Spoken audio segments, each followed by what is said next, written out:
Thanks for listening to the AZ Wildcats podcast brought to you by DraftKings, America's #1 sportsbook app. I am Mike Luke, joined by John Schuster.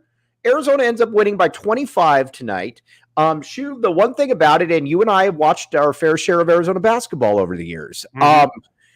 This game is always a lethargic game. I cannot remember one time that Arizona had a pre-Christmas break game, and I'm sure there are, where they played, up to par. Now, granted, Arizona won by 25. The game was closer than that, but that's just kind of the way it is with these games right there. And a win is a win is a win at the end of the day. And it's one of those things where you live in micro world. It's very possible that there are a lot of other programs that are at the high level that play a team of lower stature and to a large degree kind of go through the motions as well. Prelim to the conference slate, kids, when available, are trying to get out of town, decompress a little bit. And it was one of those weeks where I think we pretty much anticipated how these two matchups were going to go. And,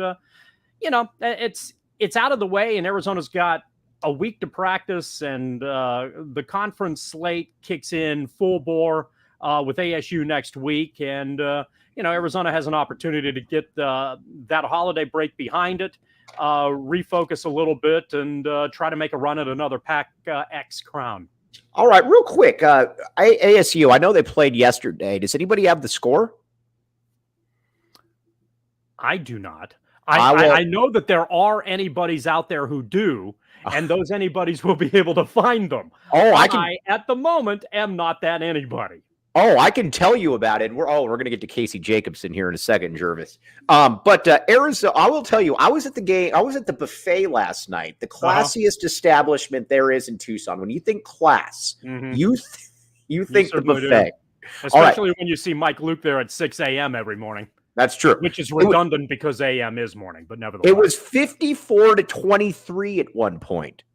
They ended up losing, I think, by 30-something. But again, not a good performance against the San Francisco Dons. Man, yeah. So it sounds like they took the holiday off early as well. It certainly did. So we'll get to that in a minute. So, for instance, I know we don't do, Mike, the ASU postgame show on a regular basis, but it's hard for me to remember just on a regular basis the game before Christmas with the powerhouse that is ASU men's basketball. Always seems to just be a little bit lethargic on that game before Christmas. And I don't know exactly what it is. So I guess the Devils have, the holiday to put behind them and try to move forward and see how they do in the remainder of the PHNX campaign. Well, yes. Maybe they realized that, hey, we're ranked 25th in the nation. What are we doing here? Let's get out of here. So again, they did it. Again, we're all San Francisco Don fans. You did a good job right there. All right. A lot of comments to get to. But first, this team, game in and game out, it's kind of a broken record, but it really is remarkable every single game what these two big men do for Arizona. Again, Oumar Ballo tonight, 21 and 6, 8 of 8 from the field. Azuolas Tubelis puts up similar numbers as well.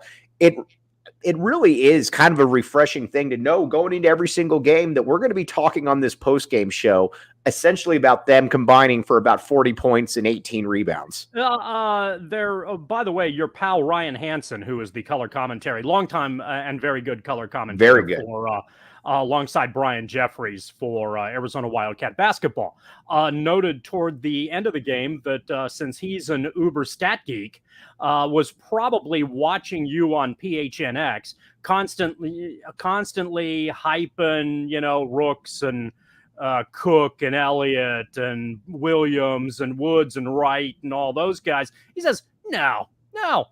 He goes further back than that. He goes Bob Elliott and Al Fleming. Last time you can see Arizona average numbers that are similar to what Ballo and Tubelis are putting up, somewhere in the 40 and 20 range. So keep that in mind, mid-70s. You're looking at the mid-70s from a statistical standpoint for Arizona at a time when, remember, that those Wildcat teams scored in the neighborhood of 110. Right. It was a very interesting small window of Arizona basketball that was also a lot of fun and had some very good players come through the program, including the often underrated Bob Elliott, and Al Fleming was a heck of a talent as well. So the answer to that comparison to a large degree is Bob Elliott and Al Fleming. But for Arizona this year, you're looking at a group that gives you an opportunity to stabilize on the inside. And it's obviously something that a lot of other teams do not have. The Cats have advanced interior performers with the ability to score and rebound.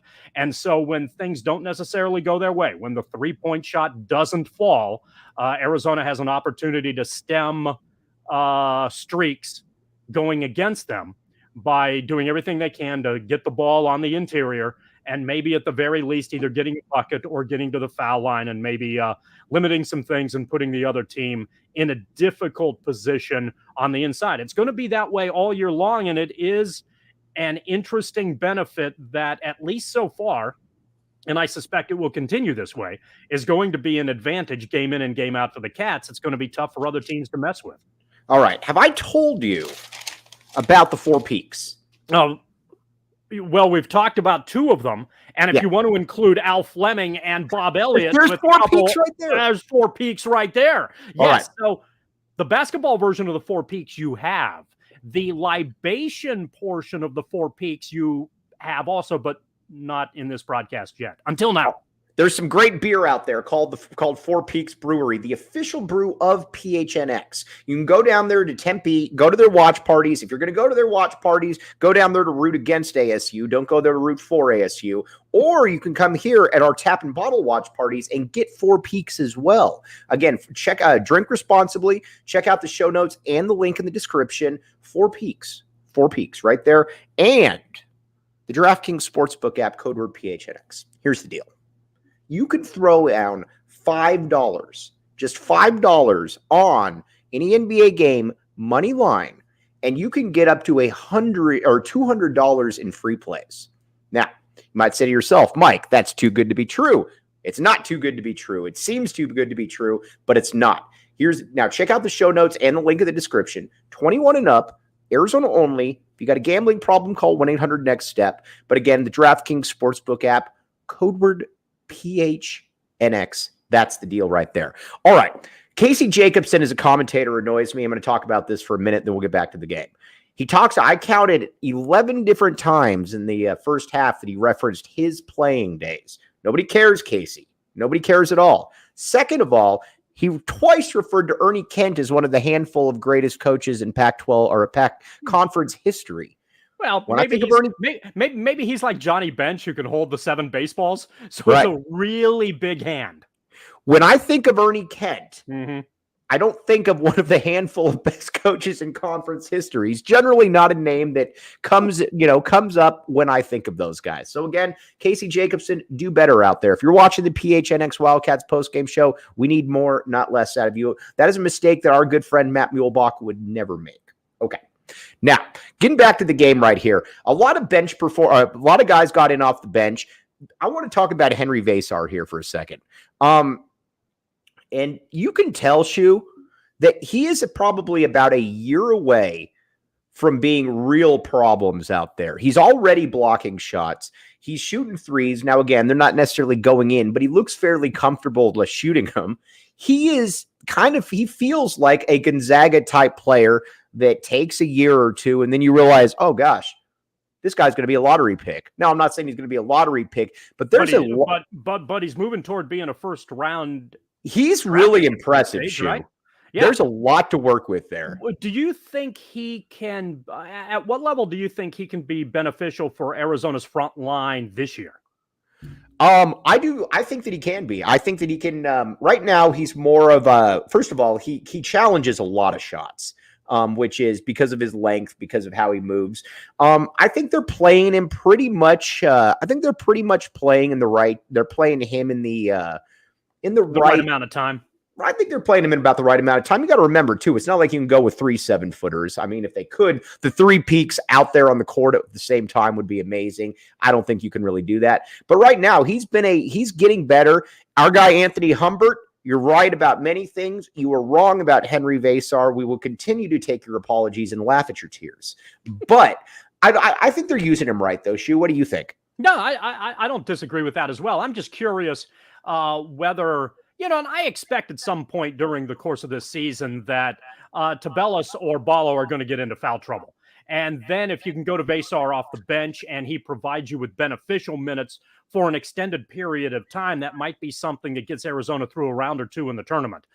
It's little things like that you never know what's going to happen in difficult situations. And it looks like, I think you've made this statement a lot. Some other folks have talked about it as well, that there are a lot of guys on the bench on this roster who would get more playing time at other places in this conference. Vesar certainly falls under that category. And as he, on a daily basis, continues to have to play against a guy like Tubelis, who is crafty, a guy like Ballo, who is physical, and both of those guys who can run the floor, he's going to be continually pressed.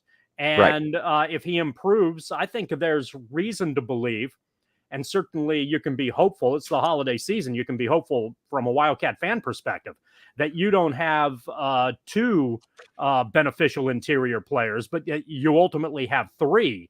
And that puts even extra pressure on the opposition. One of the things that Vesar perhaps does better than Tubelis and Ballo is on the defensive end.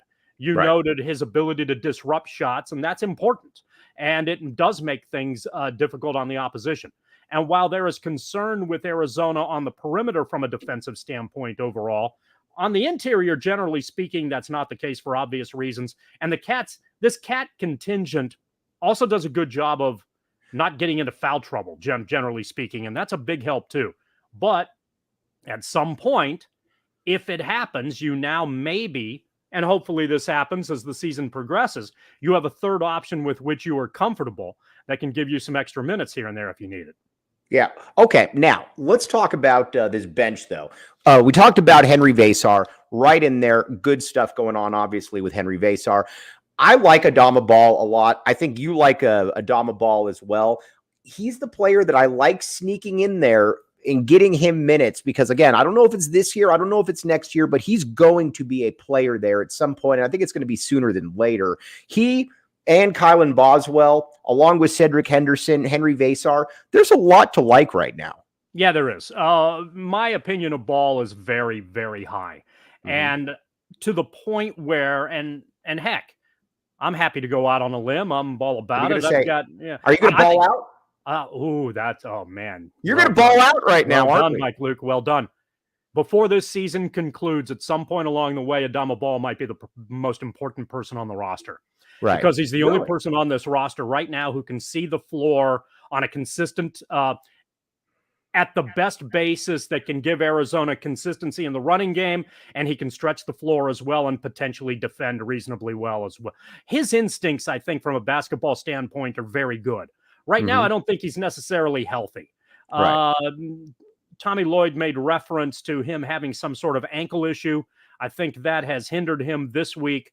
But what I'm hopeful for is that Ball becomes this year's version of Larsson, a guy who dealt with a nagging injury in the early portion of the season, got acclimated to what was expected, and became significantly better into January, into February, and became a contributor.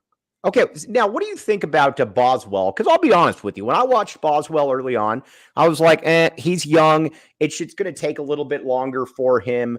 But you start seeing exactly when Tommy Lloyd said, and again, the one thing about the Tommy gun is that he's turned out to be generally right on his predictions. And he said, I think he can be one of the best lead guards to ever play here.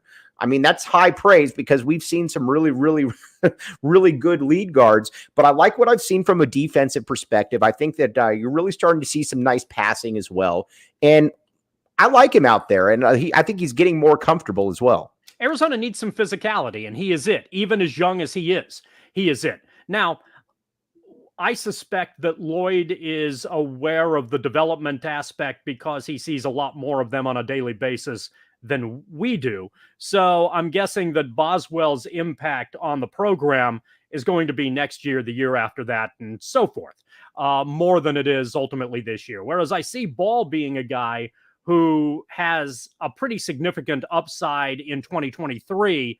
I feel like Boswell is going to be hopefully a good bench player that provides you with depth, but I don't know that he's going to be the end-all, be-all at that position this year, but is a guy that next year and again the year after that, assuming he stays in the program, can be very helpful as Arizona continues to try to churn together 30-win seasons and keep this thing going. I beat up the Swedish pinball a little bit on this show. I want to give the Swedish pinball a little bit of credit right here. Lost Highway, going to, maybe counteract a little bit. And as, again, I'll just give and take right here. You guys are certainly as smart as us. Many of you are smarter than us. So, we'll put yes. Yeah, thanks for the backhanded compliment to all the folks who join us on the post game. I would venture to say that the majority of people watching right now are actually smarter than us. So again, appreciate you. There's a stat where Pelle Larsson was responsible for taking 6 fouls in this game. And against Tennessee, he was responsible for getting 10 fouls. That's a skill right there. And, it's something that you can't really, again, I've never really thought that he's going to be an NBA player. He doesn't feel like that, but there's some underrated qualities to him, and he definitely takes a lot of fouls. That's good. And one of the numbers that maybe you can look into a little bit later, other folks probably will. I'm curious about Larsson's plus minus. My guess is that they're better than we think. That, we have these conversations. We had these conversations about Dalen Terry a lot last year. If you look Dalen or Dallin? Well, that depends on your terminology. Hey, if you happen to... I'm just kidding, Brad. By the way, if you use Tubelis as an example, if you listen to the Arizona basketball broadcast, they do something before the tip-off where they have the players say their name as the starters. And Tubelis is obviously a starter and one of the guys. The way he pronounces his first name is different than most people pronounce his first name. So keep that in mind. What does he say? Well, I'll let you listen. Can you just tell me? And then you can listen to it yourself. And folks out there who want to listen to the Wildcat Radio broadcast can listen to it. But the emphasis on syllable is in a different location than a lot of people have stated it. So take that for what it's worth, whether it's Dallin, whether it's Dalen, along the way, some pronunciations have been up in the air. And with a lot of foreign talent out there on Arizona's roster, I think that aspect is going to continue. Nevertheless, in regards to Larsson to me feels like a lesser version of Terry's final line, in that you knew that Terry was impactful, but by the end he'd have 6 points and 6 rebounds and 4 or 5 assists or something like that. And he'd kind of fill out the stat sheet. And if you looked at it in a bubble, he wasn't the guy you talked about the most, because you talked about Matherin, you talked about Koloko, and then every once in a while you talked about Tubelis here and there. And Terry was the 4th or 5th guy from a scoring standpoint, and he just kind of blended in, but he helped make the team a little better. Right. Larsson is a lesser version of that right now that I'm hopeful can grow into that role a little bit better. And the track record with him, and again, last year there was an injury component and getting accustomed to a new team element that played a role in his slow start. I'm hopeful that there's a little bit of a slow start ultimately there as well, and that as the season moves along, he'll get acclimated into late January, February, and be a lot more consistent. Arizona clearly, and to the point below, Larsson clearly needs to be a better three-point shooter. Right. Which is weird. That's the part that's kind of baffled me. I thought he would be, again, he shot at Utah, shot 45%. Yeah. I'm thinking to myself, all right, probably going to be about a 45% shooter, something like that. I mean, I don't even need that, but it just like even when he shoots, it doesn't look like he's shooting with any form of confidence. Yeah. And that aspect needs to improve because that is an area where, Arizona's consistency is going to, be tested. We recognize at this stage that the inside players are good for 40 and 20. Teams are going to do whatever they can to try to negate that number a little bit. And if Arizona is not consistent from the perimeter, it becomes slightly easier to do that. If Arizona has a guy or two who hits well from three-point range, and Kreese has done an excellent job tonight, Ramey did pretty well in that regard, then it opens up Arizona's offense nicely, whether in transition or in the half court. If Larsson can figure out that aspect of his game again, then it makes him a little bit more well-rounded. This is my guess, and that's all it is. Is that are you Larsson suggesting or are you guessing? That I'm just guessing in this. I would suggest to you that I'm guessing in this instance. Fair enough. That Larsson has spent so much time trying to be a more well-rounded player that somewhere along the way, he's forgotten the aspect that he did well, and that's shooting from the perimeter when he was more one-dimensional earlier in his career. So hopefully the shot works itself into the equation and puts more pressure on the opposition. The other thing that concerns me about Larsson is that he appears to be a mental drifter occasionally. There are points in the game where it looks like he watches. Right. And he's kind of flat-footed and kind of gets caught into these weird moments where there's just a brain fart. Yeah. For lack of a better way to put it, that's a perfectly legitimate way to put it, and that's got to be quelled because that's the type of thing that can be a confidence problem as well. You know, I have faith that Larsson can be better, but I understand in the first third of the season why fans are concerned as well. David, this is mean. This is very funny, but this is also mean. Pelle needs to ditch having Dylan Smith as his shooting coach. That is fantastic. I'm sorry. Dylan Smith's better than I ever thought about being. So you know what? At the end of the day, Dylan Smith doesn't know who I am, nor does he probably care who I am. So we're just having fun right there. But a couple things though, because our good friend, here's how dedicated our crew is here. Jacob Franklin is watching, not producing, but watching this as we speak. And he told me basically, hey, dummy, switch your camera because you were showing your ceiling for half the time. Jacob, I apologize on that. Now, I tell you Did he say, hey, dummy? No, because he's too nice, but he is a nice guy. I'm sorry. I interrupted you telling that so that you could tell this. Please proceed. All right. Let's just say, though, that you're thinking to yourself last second, I'd like to go root against ASU and San Francisco, you know, but you don't know where to get tickets. And you're saying to yourself, well, it's a lost cause. It's never a lost cause. That's where Game Time comes in. They can get you tickets last second for concerts, venues, you name it, they got it. Now, the best way to support us is by buying your tickets through the link in the description, and you'll thank us because you can get many times 60% off right there. So if you wanted to go root against ASU and, back the San Francisco Dons, the last Dons, check it out right there, Game Time. And more furniture, morfurniture.com. Now, you look at us, you look at our setups right here, not ideal. You might think to yourself, well, what could Mike Luke do? What could John Schuster do to get better furniture in there? More furniture. That's where you go. morfurniture.com. Check it out. They redid the whole PHNX studios. Looks fantastic. morfurniture.com. All right. As our guy Ricky Garrett mentioned, Arizona is undefeated in non-conference play. Good spot right there because obviously it was one loss to Utah. But I got to say this.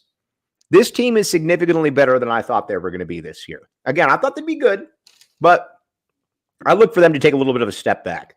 And sorry, everybody out there, I got a little bit of a scratchy throat, so I got a throat lozenge in there. But I thought they'd take a little bit of a step back. This team certainly is worthy of its ranking right now, Shu. This is a top 5 to 10 team in the nation. And I think it also goes to show you, too, with Tommy Lloyd, that he, somewhat like Lute Olson, he's going to mix and match his philosophy to what his roster has at home as to, what they're going to accentuate and whatnot. And that's just kind of the way it is right now. This is a very good team, and it's a much better team than I thought they were going to be. I felt like Arizona's ranking at the beginning of the year, 17, was perfectly fair. But I also felt that as the season moved along, Arizona would be seeded higher in the NCAA tournament than that ranking suggested. 17 puts would you suggest that it would be higher than it suggested? 17 puts you at the 5 line. Yeah. I thought Arizona would be higher, more favorable than that. I didn't know if Arizona was going to be a 1. I still don't. But now it's not out of the realm of possibilities. But I thought they'd be more favorable than a 5, maybe somewhere in that 3 range. I also felt what were they, 2 or 3 projected in the conference? Second, okay, yep. Which I think was about right, and might ultimately turn out to be that way. But I think it's hard to argue that Arizona hasn't played the best as far as, at least most consistently, as far as the non-conference is concerned. There's a comma splice here. However, Arizona feels to me a lot like the Olsen era teams from about 90 to 93, where they advanced faster than other teams, and then as the season progressed, as the opposition improved a little bit, got a little bit more comfortable, they were able to catch up. So it would not surprise me, and I fully expect that in this league, which I think has 4 or 5 pretty good teams. Did you see the stat that the Pac-12 has the most Yes. top 25 out of conference wins? Take that, national media. Absolutely. And I think a lot of that is deserving too. I don't think a lot of that is a fluke. I think there are UCLA's Arizona's obviously good. Whatever good is, Arizona provides a problem with its 2 guys on the inside that's going to be difficult to defend.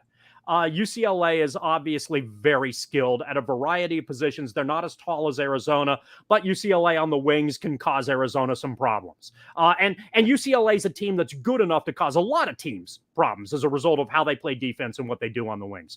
What you try to do, and then you go down from there. I think SC's good. Utah's better than a lot of us thought.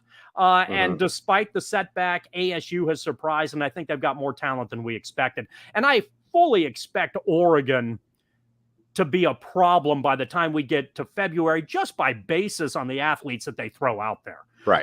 So I think there's a pretty good league that can be problematic for a lot of teams. And Arizona has put itself in a position to have a very favorable seed into the NCAA tournament.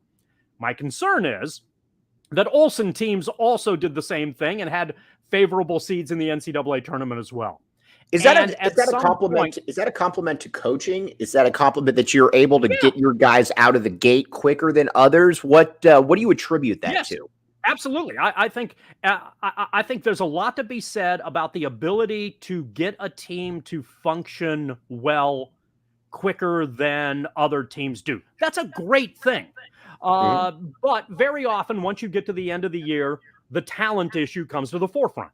And that it's not a detriment that you're really good early. It helps you to provide a higher seeding or more favorable seeding. The problem with having the good news about having a more favorable seeding is that hopefully, the brackets open up for you. This year, if Arizona continues down this track and has a favorable seed and wins the conference, it's going to be hard to keep them out of San Francisco and Las Vegas. Those are right. Positive. Those at least give you positive opportunities to make deep tournament runs. And the more favorably seeded you are, the more opportunity there is below you in the bracket for things to blow up and maybe allow you to move along. But we've seen 2 teams this week who were competitive for longer than maybe fans would like. And even though I think you and I believe that there was a little bit of a Christmas doldrum here, and Tommy Lloyd also was playing around with a lot of different lineups. That once you get into the tournament, you don't want to be in a close 2-15 game if you put yourself into that situation. Well, it's kind of like the thing we would always talk. It's kind of like the thing we would always talk about with Sean Miller, that you don't want to play close games if you don't have to play. If you don't have to, and my concern is, and obviously we need to enjoy the moment. And Arizona's been an extraordinarily enjoyable team this year, but projecting ahead, I can see Arizona having issues in the tournament as well. And at some point this season, you start to wonder, is not having Koloko, Matherin, and Terry going to be a problem? Right. And the logic in that says, yes, there's a very real possibility it's going to be a problem. It's a natural thing to say. Now, Tubelis is better than last year. Ballo is better than last year. Krisa is better than last year. Ramey is a great addition. Guys on the bench have done a very good job. And again, Arizona is a team that has an advantage over most other teams in the country because of their inside game. But the good teams, and there are a lot of them, have the same. Purdue has a good inside game. Houston rebounds like their athleticism is nonsense. Tennessee. As we saw. Tennessee, Alabama, Arkansas, those teams are really good. Kentucky's really good. Kansas has the best wings in the country. So there are other teams out there, and Arizona's going to see these teams that have advantages, and Arizona also has an advantage, and we'll see how those things play out in the tournament. But I specifically did not mention UConn. UConn, to me, as this season moves along, concerns me as Baylor from a couple years ago. The team that is constantly under the radar, that just pelts everybody by 15. And while we're talking about Kansas and we're talking about, Right. I guess, Purdue, or we're talking about maybe Arizona, UConn just runs through this tournament and is a real problem. So I tabled them for a moment, but obviously recognize that they're also the real deal. But again, Arizona has two difference makers that can cause problems for the opposition. That's what you want to bring out there. And you see how your difference makers go against other difference makers, and you see what happens. Okay, we're going to talk some ASU. We're going to talk a little bit of great question here by Jose Roman. Real quick on UConn. I've always felt UConn is like the most underrated college sports entity pretty much ever. I mean, you got 4 national championships in the past 20 years or whatever the case may be. And they're never really mentioned in that, they've got more national titles than Kansas. I mean, you're right. You're right. And you just never really mention it. Yeah. And not only, both basketball programs, obviously the women's program gets mentioned a lot, but Calhoun did a remarkable job there. And it looks like they're Calhoun's Olsen with multiple titles. That's correct. Yes. Yeah. I mean, so and the other team out there, and it's kind of interesting for reasons that I don't necessarily understand, is Villanova, I think, falls under this category as well. Right. A team over the course of the last 7 or 8 years that just won and was never really consistently discussed. So anyway, there are a lot. You're right about UConn probably not getting the overall program pub that it deserved, but it appears that they're back. And like a lot of teams, it's an interesting year in college basketball. There appear to be maybe a dozen teams that have a legitimate chance of winning the damn thing. And I think Arizona's in that group. Let's get to ASU here. ASU game coming up New Year's Eve, by the way. Obviously, ASU is ranked number 25. They realized they were ranked 25, and they decided to play like ASU and lose by 500 at San Francisco. I will say this, though, and our good pal Jacob Franklin is probably watching, so if Jacob Franklin is, you know what? I'll give you this. ASU is definitely better this year than I thought they would be. But at the end of the day, though, they're also not very big. I know you got Warren Washington. It's going to be an interesting game. I expect Arizona to win that game, but it's also not the pushover game that I thought it would be going into the season, John Schuster. Yeah, and very often, again, when you have the atmosphere in Tempe when ASU is decent. ASU is, let's be honest, rarely good. But ASU is occasionally decent. And when they're decent, there's enough hope in Tempe that Sun Devil fans come out to create a really good environment at that arena. So that game's going to be a lot of fun. That's basically going to be the New Year's party before the New Year's party. So I think Arizona's going to win too, but I can see that being a rowdy atmosphere that's going to be very enjoyable. All right, now let's talk Jose L. Roman Jr., if I'm not mistaken, if we're going to go full. He said, just got home from the arena. Can you grade Tommy Gunn's coaching to this point? What does the adjustments look like? Tommy Gunn's an A+. I mean, there's been many times where I wondered what a coach was doing. What I always feel like with Tommy Lloyd, that he is just kind of a step ahead. And you mentioned the point, and my mom really liked your point the other day. She likes many points of John Schuster's, but the point where he's talking with the official and about how it always just seems like there's a give and take where he's trying to, get a call, but he's also not trying to annoy the official to where the official is going to give a call against him. I only say that so that I say that it always seems like Tommy Lloyd's got kind of an overarching plan. And so far, he's hit pretty much every button correctly since he's been at Arizona. There are also long-term elements throughout the course of the year, and I think we've seen a little bit of that this week. You knew on the schedule that Arizona was better than Montana State, who's good, and Arizona was better than Morgan State, who's good. But the Wildcats were probably going to have opportunities at home to mix and match lineups, and you like giving your bench additional playing time when the opportunity presents itself. You like to see them in game situations to succeed or fail. And one of the good things I think about Arizona's style, a style that often allows the Wildcats to have 15, 20, 25-point leads. is that it gives you an opportunity not in junk time to play your bench more. And Lloyd has not had a problem doing that. And I think it's the type of thing that provides a benefit throughout the course of the year. In terms of what he recognizes his team needs to work on, I think that's a positive thing. I think he also understands where Arizona's strength is.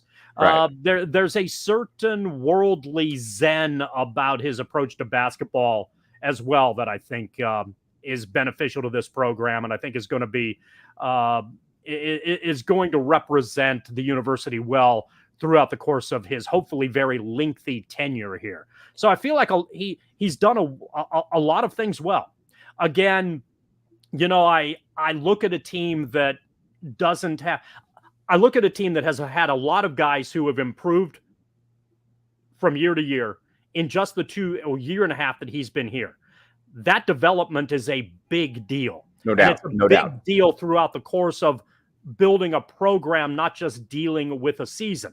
But in the here and now, or rather 2 or 3 months from now, I'll admit to you, I worry that Matherin's not on this roster, that Terry's not on this roster, and Coloco's not on this roster. Wait a second. You're telling me that you're worried that the presumed NBA Rookie of the Year is not on the Arizona roster. You don't think that's a good thing? So, it is what it is. Actually, it is a good thing. It's a good thing that Arizona has a guy who might be the presumed Rookie of the Year in the NBA, because that bodes well for Arizona from a recruiting standpoint. And I know you're joshing, Mike Luke. Right. I understand the Joshification that you are bringing to that query. Yes. Do I state the obvious? Yes. But nevertheless, there are now a lot. You look at where Arizona is this year from a record standpoint versus where Arizona was last year from a record standpoint. And you can favorably argue that Arizona's better now than it was last year. Right. But they had a lot of talent that left the roster too. And that's the type of thing that has potential to catch up to you. All right, our good pal Jake Fisher right here, one of the best players, one of the best linebackers to ever come out of the city. If you claim Oro Valley, fair enough, I do. But he says 1 through 6, we are awesome. I think Boswell and Vasar are going to be better 7th and 8th guys off the bench. Totally agree with that. We talked about that a little bit early on in the show. I'm very intrigued about what this bench can continue to provide here, because it feels like Boswell, it feels like Vasar and Ball are guys that could continue to get better. There's been a lot of times over the years where you've had bench players, your Daniel Dillons of the world, who will come in there and he tries hard. Your Dylan Smiths of the world. You try hard, but they just kind of are what they are. They're going to be the same guy in game 1 that they're going to be at the end of the season. Boswell, Vasar, and Ball feel like they've got the ability to continue to progress, continue to get better, and that they can be cornerstones moving forward right now. And I think Vasar is very important in that dynamic for another reason. Ballo played 14 minutes a game last year and is averaging 27 minutes a game this year. Right. Occasionally, he's going to need to play 30 to 35. Right. As this season, when you get into the grinder games in January and early February and so forth, Ballo may need a little bit more of a rest. I would not be surprised if he hits a little bit of a wall. And if you can go to a guy like Vasar and give him 8 minutes, 10 minutes, 12 minutes to try to stretch that out a little bit, because you're going to need Ballo in back-to-back games in the NCAA tournament that are 2 days apart. And he's going to have to play 33 minutes in one game and 35 in the next for Arizona to move through the tourney. So he needs to be fresh to be able to do that. And Vasar is important to be able to be competent enough to level his minutes down. So if you get games where Ballo plays 23 minutes, great. Every now and again throughout the course of the year, I think that becomes a very helpful thing that allows to stretch this out a little bit. He's very important on the front line because it's clear at this stage that he's going to get more minutes than Anderson is. So that's, that's just the way it is. He's more advanced right now, and it looks like he can help.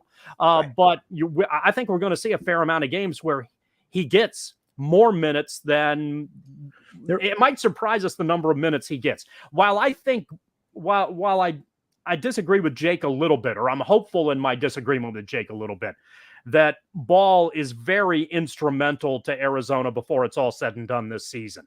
To me, as far as just buying minutes, especially with big guys, Vasar becomes very important.